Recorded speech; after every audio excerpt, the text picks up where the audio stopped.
تو بقایا تو 55,000 رہ جاتے ہیں، تو پھر یہ 60,000 کا چیک تو نہیں لے سکتے اور نہ ہی اس کو کہیں پریزنٹ کر سکتے ہیں، کیونکہ چیک کی جو اماؤنٹ ہے وہ تو انہوں نے کسی سے لینی ہی نہیں۔ جب انہوں نے 5,000 پہلے وصول کر لیے، بقایا 55,000 رہ گئے، تو چیک میں جو اماؤنٹ لکھی ہوتی ہے وہ ٹوٹ چکی ہوتی ہے، اس لیے اس چیک کی بابت بھی یہ کوئی ایف آئی آر درج نہیں کروا سکتے، کیونکہ اس چیک کی بابت انہوں نے رقم ہی نہیں لینی، تو اس لیے وہ چیک بھی جو ہے سیکشن 489F کی ڈومین میں نہیں آتا، اس لیے اس پر بھی یہ مقدمہ درج نہیں کروا سکتے۔ تو یہ چیز بالکل کلیئر ہے کہ ان کے جو چیکس ہیں وہ گارنٹی کے ہیں، جن پہ یہ کسی صورت ایف آئی آر درج نہیں کروا سکتے۔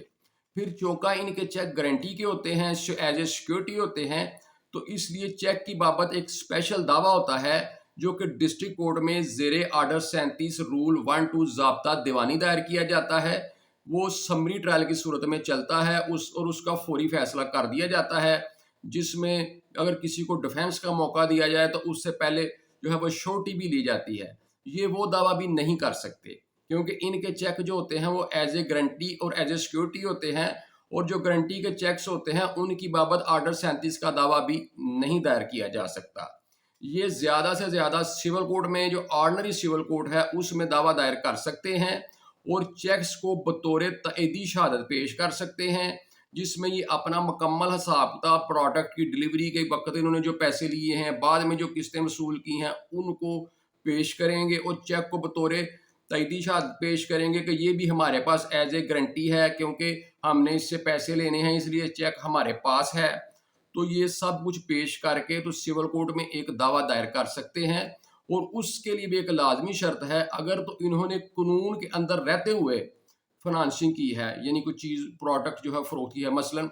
40,000 کی چیز ہے، انہوں نے 40,000 روپے میں ہی وہ ایک ساتھ پر دے دیا، پھر تو ٹھیک ہے۔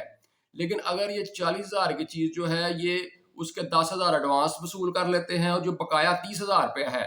وہ جو فنانس کر رہے ہیں اس پہ اپنا 10,000 انٹرسٹ بھی شامل کر لیتے ہیں، تو یہ 40,000 کی جو چیز ہے وہ 50,000 میں فروخت کر رہے ہیں۔ تو جو 10,000 روپے جو انہوں نے انٹرسٹ لیا ہے اس کی بابت انہوں نے کورٹ کو بتانا پڑے گا کہ انہوں نے کس حیثیت سے فنانسنگ کی اور کس حیثیت سے اس پہ انٹرسٹ وصول کیا، کیونکہ ان کے لیے ضروری ہے کہ یہ کورٹ میں ود کلین ہینڈز آئیں۔ اگر یہ ثابت نہیں کر سکیں گے کہ انہوں نے کسی لائسنس کے ذریعے، کسی لائسنس کے تحت انہوں نے فنانسنگ کی ہے، تو یہ ود کلین ہینڈز نہیں ہوں گے،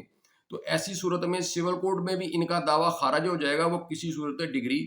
نہیں ہوگا۔ اس لیے ان کو سول کوڈ میں بھی ود کلین ہینڈز جانا پڑے گا اور اپنے کاروبار کی قانونی حیثیت ثابت کرنی پڑے گی۔ تو اس طرح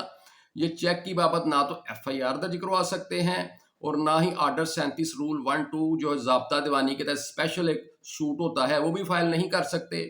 آرڈنری سول کوڈ میں دعویٰ دائر کر سکتے ہیں، وہ بھی اپنے کاروبار کی قانونی حیثیت ثابت کرنے کے بعد، اگر انہوں نے انٹرسٹ وصول کیا ہے۔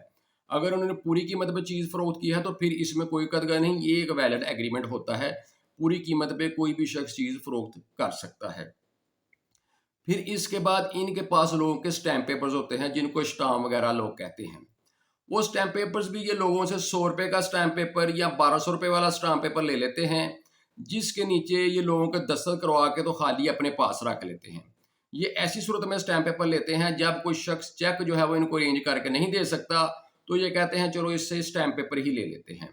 اور ان سٹیمپ پیپرز کی بابت بھی یہ کوئی کیس اس لیے نہیں کر سکتے چونکہ انہوں نے وہ خالی لیا ہوتا ہے۔ وہ سٹیمپ پیپر کی بابت قانون یہ ہے کہ سب سے پہلے اس کو رجسٹرڈ ہونا چاہیے، یعنی سب رجسٹرار کے پاس اس کو رجسٹرڈ ہونا چاہیے، لیکن اگر وہ رجسٹرڈ نہیں ہوتا تو پھر اس کے لیے ضروری ہے کہ وہ دونوں فریقین کی مرضی سے لکھا جائے،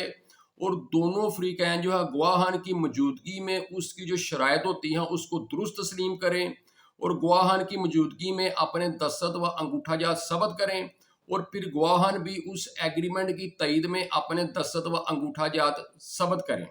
لیکن چونکہ انہوں نے سٹیمپ پیپر خالی لیا ہوتا ہے، یہ اس کو بعد میں فل کر کے مقدمہ دائر کرنے کی کوشش کرتے ہیں، تو ایسے سٹیمپ پیپر کی کوئی قانونی حیثیت سرے سے ہی نہیں ہے، تو اس لیے ایسے سٹیمپ پیپر پہ کوئی دعویٰ دائر نہیں کر سکتے، اور اگر یہ ایسے سٹیمپ پیپر پہ اس کو فل کر کے بعد میں کوئی دعویٰ دائر بھی کریں گے تو وہ 100% خارج ہو جائے گا۔ اس سٹیمپ پیپر پہ بھی دعویٰ دائر کرنے کے لیے ان کو اپنے کاروبار کی قانونی حیثیت ہر صورت ثابت کرنی پڑے گی۔ تو اس لیے ان کے جو چیکس ہیں اور جو اسٹیمپ پیپرز ہیں جو انہوں نے آپ سے لیے ہوئے ہیں ان کی بابت پریشان ہونے کی کوئی ضرورت نہیں. وہ آپ سے ایک سول ٹرانزیکشن میں جو کہ لین دین کے معاملات ہوتے ہیں اس میں لیے گئے ہوتے ہیں. اگر وہ چیکس ان کے پاس ہیں اور آپ کسی وجہ سے ڈیفالٹ کر جاتے ہیں تو یاد رکھیں یہ آپ کے خلاف کسی قسم کی ان چیکس کی بابت کوئی ایف آئی آر درج نہیں کروا سکتے اور نہ ہی اسٹیمپ پیپرز کی بابت یہ آپ کے خلاف کوئی دعویٰ دائر کر سکتے ہیں. ان کے چیکس اور اسٹیمپ پیپر سرے سے باطل ہیں جن کی کوئی قانونی حیثیت نہیں. اس لیے آپ کو ان چیکس اور اسٹیمپ پیپرز کے بارے میں پریشان ہونے کی قطعاً کوئی ضرورت نہیں اور نہ ہی ان کو خارج کروانے کے لیے کبھی کسی کورٹ میں کوئی دعویٰ دائر کریں. اس سے آپ کا وقت ضائع ہوگا اور آپ کے پیسے بھی ضائع ہوں گے کیونکہ جن چیکس اور اسٹیمپ پیپرز کی کوئی قانونی حیثیت ہی نہیں یہ ان چیکس اور اسٹیمپ پیپرز کی بنیاد پر آپ کے خلاف کوئی ریلیف حاصل نہیں کر سکتے. لیکن اگر پھر بھی یہ ان چیکس اور اسٹیمپ پیپرز کی بنیاد پر آپ کے خلاف کوئی دعویٰ یا کوئی درخواست تھانے میں دے دیتے ہیں اور ایف آئی آر درج کروانے کی کوشش کرتے ہیں تو آپ اپنا کیس جو ہے وہ مکمل طور پر متعلقہ فورم یا تھانے میں یا جو بھی ادارہ ہو ادھر پیش کریں. ان کا کیس جو ہے وہ غلط ثابت ہوگا, ان کے چیکس گارنٹی کے ثابت ہوں گے اور پولیس کے یہ ایس او پیز ہیں کہ گارنٹی کے جو چیکس ہیں ان پر ایف آئی آر درج نہیں کی جا سکتی. تو اس لیے ان کی جو پولیس کے جو ایس او پیز ہیں اس کے مطابق بھی آپ کے خلاف ان کے جو گارنٹیز کے چیک ہیں جو آپ کے چیک ان کے پاس ہیں ایف آئی آر درج نہیں ہوگی اور عدالت میں بھی ان کے دعوے خارج ہوں گے. تو اس لیے یہ کسی قسم کی قانونی کارروائی اگر آپ کے خلاف کرنے کی کوشش کرتے ہیں تو ایسی صورت میں بھی ڈرنے کی ضرورت نہیں. اپنا کیس پریزنٹ کریں, آپ ہر صورت میں اپنی جو کامیابی ہے وہ حاصل کریں گے کیونکہ آپ نے کوئی غلط کام نہیں کیا. انہوں نے چیکس اور اسٹیمپ پیپرز آپ سے جو ہے وہ ایز اے گارنٹی اور ایز اے سیکیورٹی لیے ہوئے ہیں. اور پھر آپ دیکھیں کہ ان کے مقابلے میں جو بینکس ہیں جو لوگوں کو فنانسنگ کرتے ہیں, آپ میں سے کبھی کسی نے دیکھا ہے کہ کسی بینک نے اپنے کسی کلائنٹ کے خلاف کوئی گاڑی کی جب وہ ساتھ نہیں دیتا یا دیگر کسی چیز کی قسط نہیں دیتا, کوئی گھر وغیرہ لیا ہے یا کوئی لون لیا ہے تو کبھی اس نے بینک نے ان کے خلاف کبھی کوئی ایف آئی آر درج جو ہے سیکشن 489F کے تحت درج کروائی ہو؟ حالانکہ بینک کے پاس بھی چیکس ہوتے ہیں, وہ بھی ایز اے سیکیورٹی ہوتے ہیں. بینک ہمیشہ بینکنگ کورٹ میں یا کسی سول کورٹ میں جو بھی ان کی جورسڈکشن ہوتی ہے وہاں پر دعویٰ دائر کرتا ہے اور اپنی ریکوری کرتا ہے کیونکہ انہوں نے قانونی طریقے سے وہ فنانسنگ کی ہوتی ہے, اس لیے وہ دعویٰ دائر کر کے تو اپنی ریکوری کرتے ہیں اور کر سکتے ہیں. لیکن یہ تو چونکا انلیگلی فنانسنگ کرتے ہیں, اس لیے یہ جو چیکس ہوتے ہیں گارنٹی کے ان کا سہارا لے کے لوگوں کو ہراساں کرنے کی کوشش کرتے ہیں اور پھر جو ہے وہ ان کی بابت لوگوں کو ڈرا کر اپنی ریکوری کرتے ہیں یا کرنے کی کوشش کرتے ہیں. تو اس لیے ان سے گھبرانے اور پریشان ہونے کی ضرورت نہیں. آپ کے پاس مکمل قانونی چارہ جوئیاں موجود ہیں. اگر آپ نے غلطی سے کوئی چیز لے لی ہے ان سے ایک ساتھ پہ اور آپ ڈیفالٹ کر گئے ہیں تو ان کے پاس جو آپ کے چیکس ہیں اور اسٹیمپ پیپرز ہیں ان کی وجہ سے مت گھبرائیں اور مزید قرضے مت اٹھائیں, اپنے آپ کو مزید قرضوں کے جال میں مت پھنسائیں. اس سے آپ کی زندگی مشکل سے مشکل تر ہو جائے گی. ضرورت اس امر کی ہے کہ آپ یہ چیز سمجھیں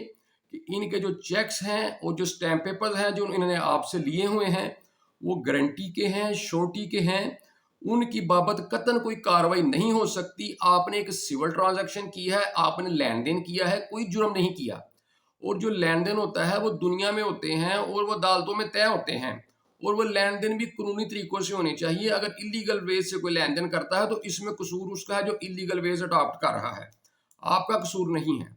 تو اس لیے ان کے چیکس جو ہیں ان کی کوئی قانونی حیثیت نہیں, اسٹیمپ پیپرز کی کوئی قانونی حیثیت نہیں. ان سے پریشان ہو کر گھروں سے بھاگنے سے یا دیگر کو مصیبتیں اٹھانے سے باز رہیں.